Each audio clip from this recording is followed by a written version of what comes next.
Hello and welcome to Piano Shack with me, Woody. In today's video, I'll show you a breakdown of those synthwave tracks that I performed on my previous video where I shared my first impressions review of this PSR SX900. I'll show you the settings and the configurations that I use. I'll show you how you can tweak the styles to make them your own. And I'll also show you a few tips and tricks about doing a performance. So we have a lot of ground to cover. Let's reposition the camera and let's get started. Woodypianoshack.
Okay, I do play it slightly different every single time, but that's the enjoyable thing about these arrangers, right? Every time in real time you do a performance, you can change it depending on your mood at the time. So let's break down how I made this track. So why don't we start with, I guess we could start with the sounds. Now, one of the important things going on here is the pad in the left-hand sound. So I'm just going to show you what I chose there. It's called Analog Pad. It sounds like this. I'm going to just play it without the accompaniments going.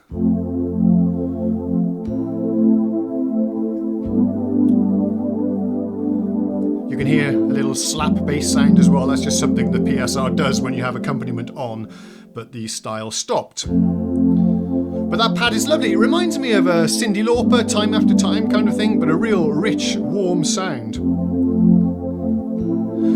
There's a button here called left hold that I can play as well. If I press that one down, then my hand is free to adjust the performance controls, which is really good. That's a useful feature there, left hold on. What about my right hand? If I switch off that one there, with my right hand, I'm going to let you know that the patch I'm using is called Light Pad. It goes like this. Whoa, sorry.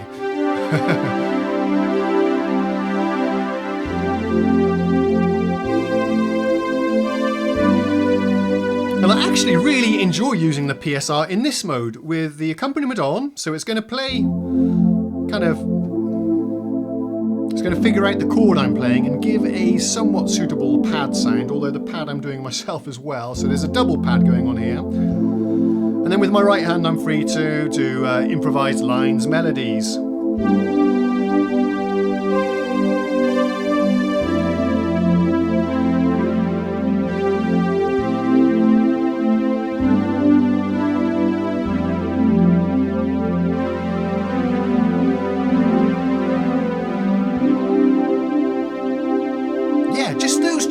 Without even starting the rhythms are really fun to play. Now, another really important performance feature I'm using here is tweaking these pad sounds during the performance. I didn't actually do it in the start of the video here, but generally I do. So let's take a look at these real-time controls. Little top tip here to get that synthwave type sound, the 80s sound. Just add a 2 to a lot of the voicings. Do it to the G here. Okay, but we're here to play around with the filters. Let's go back to the home screen. Assign. I'm going to check what we have assigned to these knobs. There are 3 different groups you can have.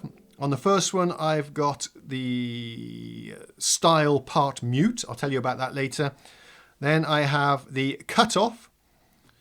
This knob will do the left-hand voice. This knob will do the right-hand voice. And then on the third group, there's 3 groups in total, I have usually volume for both parts as well. Here I can see I've got reverb and chorus, which I'm not actually using. So let's go cycle through till we get to the cutoff. And I'll show you what this does to the sound. If we take the pad, put the hold on.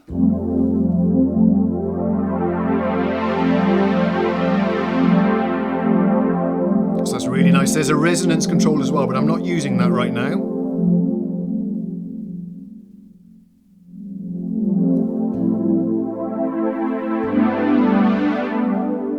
Let me show that in action as I'm playing the style.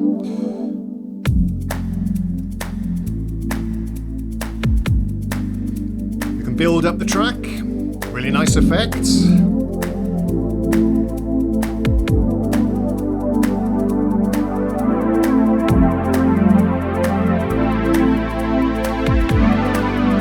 Back it off a little bit.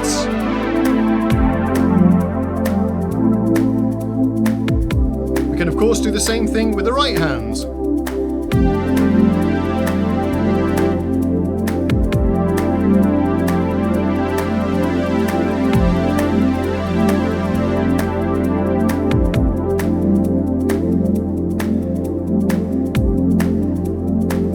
So that's how I really like to set up these assignable knobs. I'll have the style part mute, which I'll show you in a second, and then the filter there, which is one of the most important synthesizer parameters there is, in my opinion. That's how you most drastically shape the sound of the voice. Okay, let's move on to the style then. I think that's pretty much it for the voices. I'm choosing to use very simple voices here, just a simple analog pad style synth string sound. Same thing in the right hand, two very similar sounds actually. Nothing layered here. That's just too much.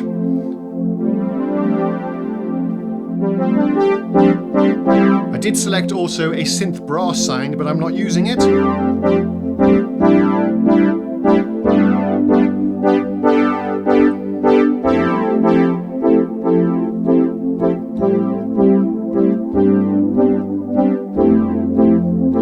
So yeah, I'm really loving what you can get without even starting the style. Let's talk about the style then. Just reset my voices.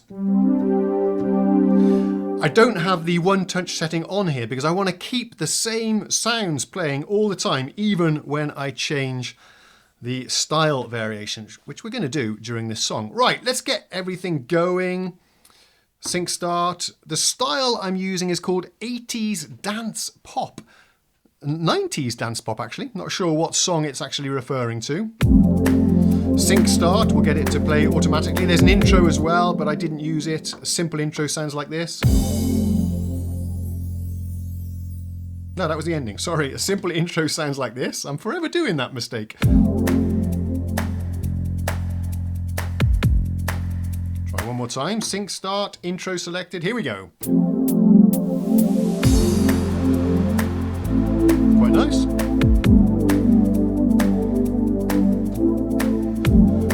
Then I'm using the second variation when I do this arpeggiated line. Let's go into that one. I've got fill selected, so it will do a fill to bring us into variation 2. Here we go.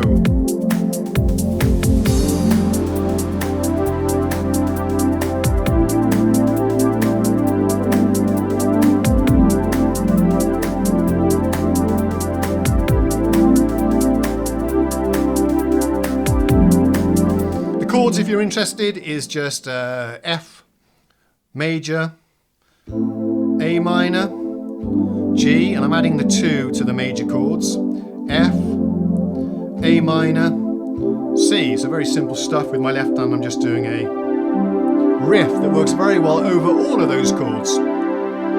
Let's bring in the third variation here that I'm using for the lead line when it goes like this.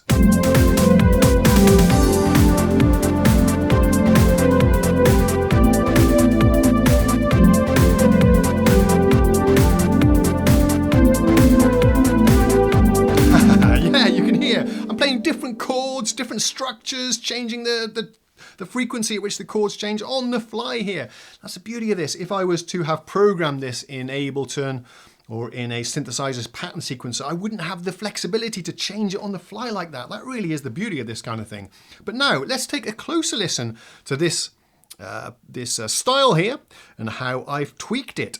So let's kick it off, and I'm going to play with this control, which will adjust the number of parts that are playing, the number of instruments that are playing within the style. Check this out. That's quite a basic minimal arrangement. There's bass drums. There's our drums. This knob will allow me to bring the parts in and out, which is a feature I really love.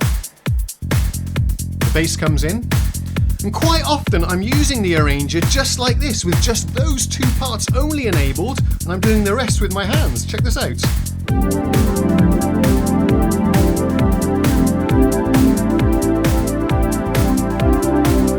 Sorry.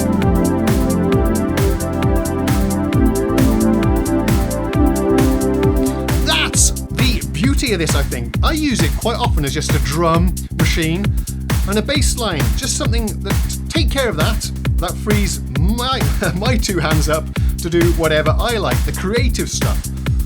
The arranger is taking care of the grind. Oh, that was an unfortunate metaphor.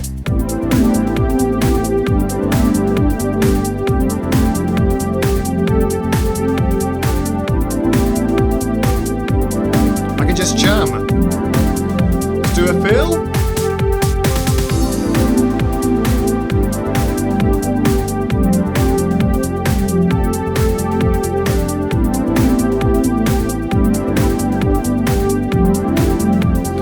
Hear how I just changed up the chords there as I wanted in real time. Right, let's take a listen to this part, this style, as we build up all the parts.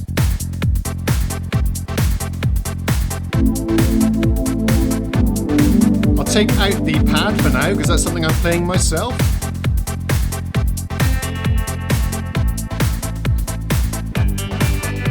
Here are all the parts that I'm not using.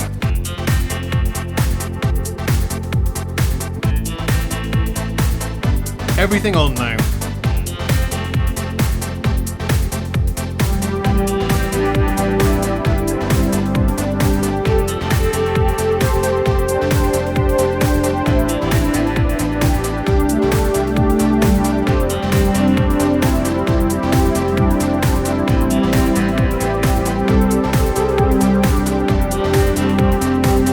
That actually sounds really good.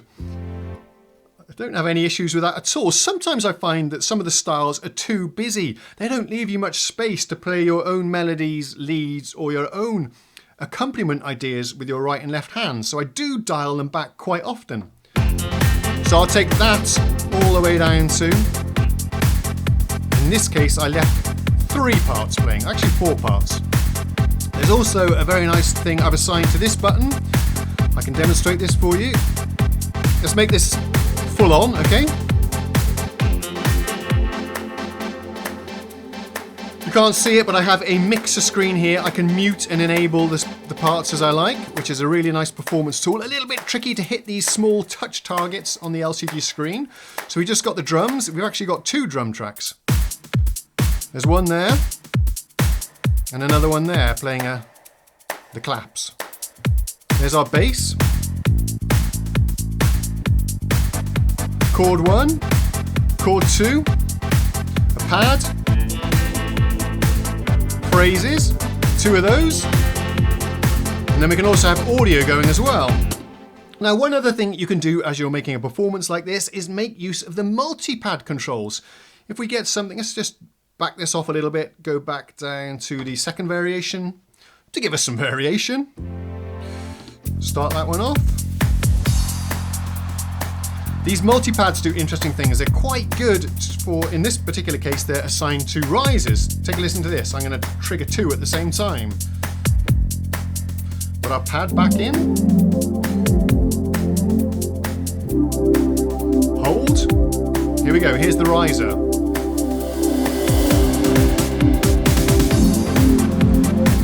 So those are pretty effective. You can also use it when we drop down to the variation, the first variation, like this.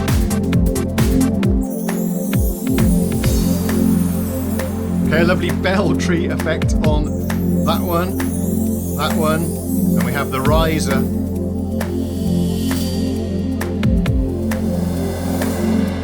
Over here. Let's try an ending.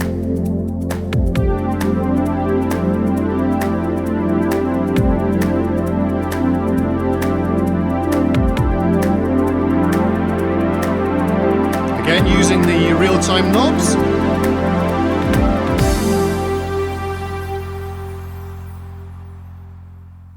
Pretty cool. I hope you enjoyed that. Now we're going to break down the second synthwave style song that I performed. But before we get into that, here's an advertisement.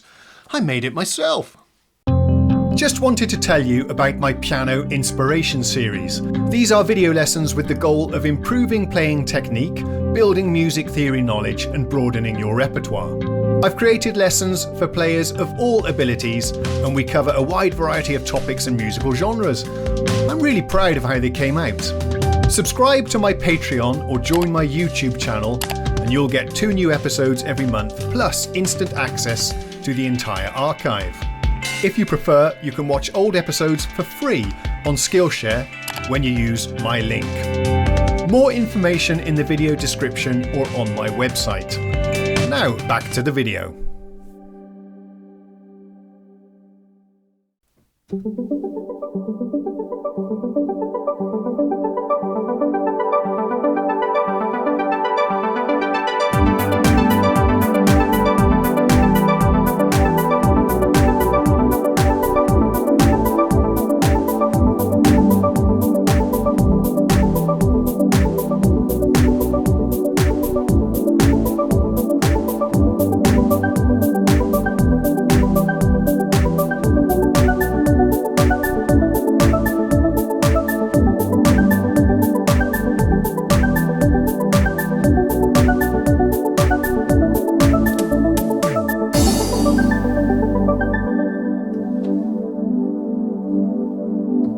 Okay, I didn't do as many variations that time as I did on the original performance, but you get the idea. That's a quick playthrough of what the kind of thing that we're going to be working on right now. So let's take a look at the sounds again once more. And this style, by the way, we'll get to it in a second, is pretty funny because it's actually a very well-known, or an interpretation of a very well-known song, you can say. You'll laugh when you hear what it is. Right, but I've actually made it more generic, which is something I like to do. I don't like these styles that are very specifically created to emulate one particular song. I find them pretty useless unless you're playing that particular song. But this one I've actually tweaked to make it a little bit more generic. That's the trick I really want to show you with this particular performance. Right, so left hand, exactly the same thing going on as before. I have my pad here and I'm using the Cutoff quite extensively. Actually, mainly the Cutoff was being used for the arpeggio, because this has an arpeggio, an arpeggiator it's called. I'm using that on my right hand. It will actually play by itself, synced to the tempo, even though I haven't started the style. And again, I'm using the Cutoff control to best effect. If I press direct access and the arpeggio button, I can play you some of the other arpeggio styles that we have on board. There are hundreds and hundreds. This is just a very basic up and down, well, it's actually just up octave 2 octaves. We can go 3 octaves, 4 octaves, down. We have phrases we can go to. Well, that's just up and down again. We had some phrases somewhere. Here we go. Arpeggio synth sequences.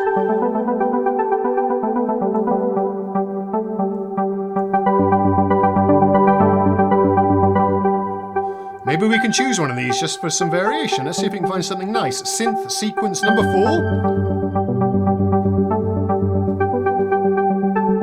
It's quite nice.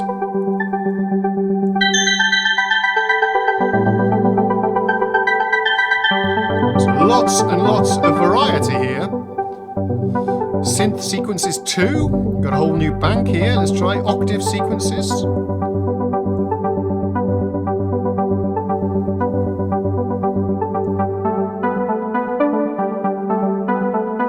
That's quite nice. Yeah, let's stick with that one.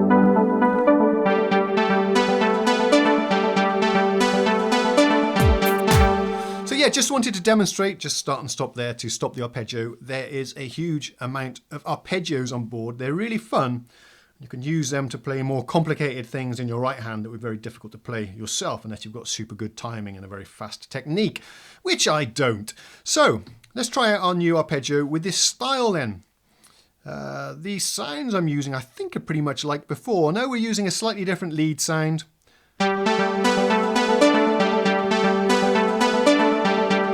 This is called 80s Take Me Out for some reason. The left pad exactly the same as what we had before, this Cindy Lauper style analog pad.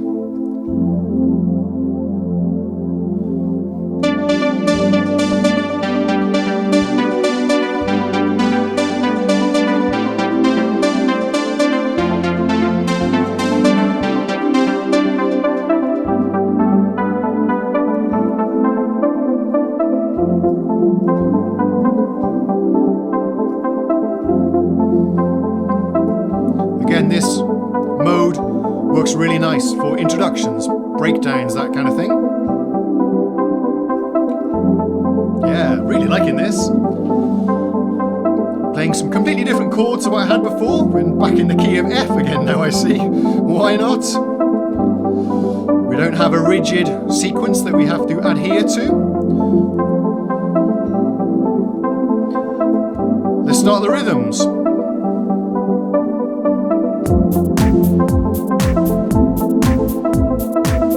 Liking that arpeggio. I'm trying not to thump my foot, but it's really hard not to tap to the rhythm.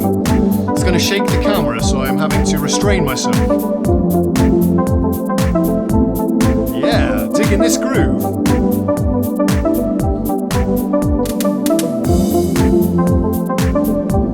And we're just playing the first variation here. Let's take it to variation 2.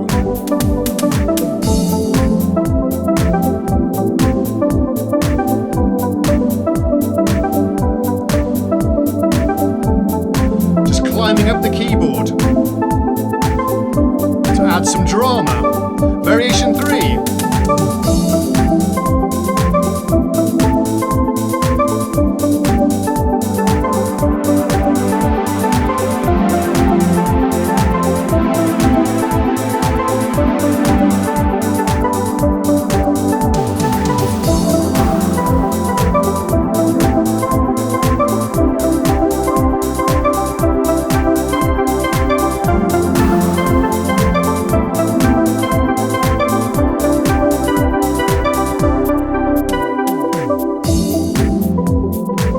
Let's end the song. You see, we created a completely different song. Well, not completely different, but somewhat different.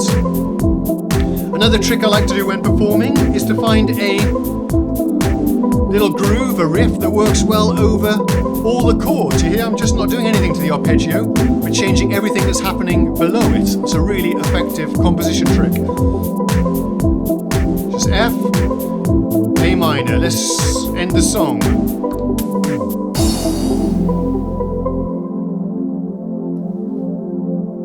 Oh yeah, really liking how that came out. And that's nothing like I practiced before. That's a completely new song, a new groove I came up with just a few changes to the style and the arpeggio. Right, now you want to know what style this is. So I'm going to switch off the left hold, switch off the left part. Let me play you the style when we enable all of the parts. You might have been able to identify it from the drums. I'm not sure. I think this goes in a minor key. So let's enable everything now. Take a listen to this.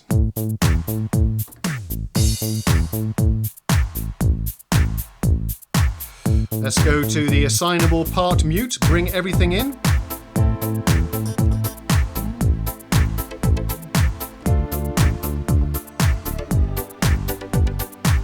I guess you're getting it by now.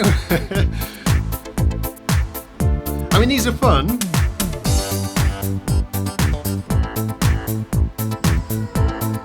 Very well programmed, I've got to admit. If you know what this is, leave a note in the comments. Let's go to the third variation.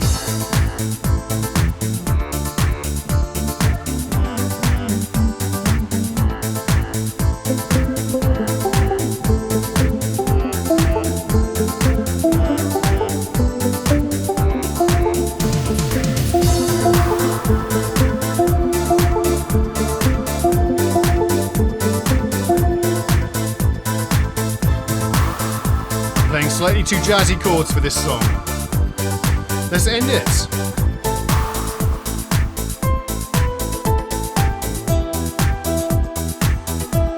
Long ending.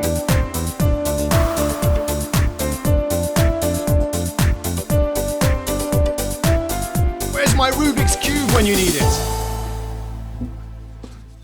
Oh, too late. Right, so there you go. That's what I had to show you today.